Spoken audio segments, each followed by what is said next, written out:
Object હવે ખાસ જોજો, ઓબ્જેક્ટનો મતલબ થાય કર્મ.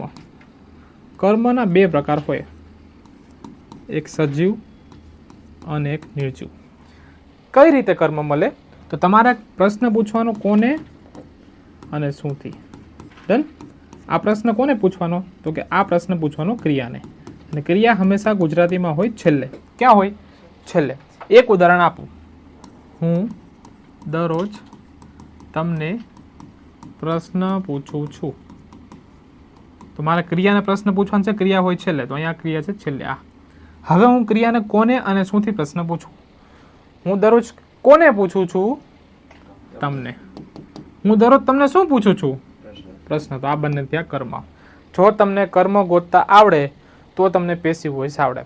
અને તમે સીસી અથવા તો જે મુખ્ય પરીક્ષા છે એમાં પેસિવ વોઇસમાં તમે બધા વાક્ય લખો ને તો તમને એક્સ્ટ્રા માર્ક મળે. ખબર પડી કે નહીં? એડવાન્સ ઇંગ્લિશ એટલે હું તો મોટા ભાગે પેસિવ વોઇસમાં લખાતું હોય એ. ડન. આ રીતે એટલે આ ખાસ યાદ રાખજો. ઓબ્જેક્ટનો મતલબ થાય કર્મ. કર્મના બે પ્રકાર છે, એક સજીવ અને એક નિર્જીવ. કઈ રીતે મળે? કોને અને શું પ્રશ્ન પૂછવાથી? એ પ્રશ્ન કોને પૂછવાનું? ક્રિયા. અને ક્રિયા હંમેશા ગુજરાતીમાં છેલ્લો શબ્દ જ હોય. હું અંગ્રેજી ભણાવું છું. શું ભણાવું છું? હું તમને ભણાવું છું. કોને ભણાવું છું? તો તમે અને અંગ્રેજી કર્મ. ત્યાં ખબર પડી કે નહીં?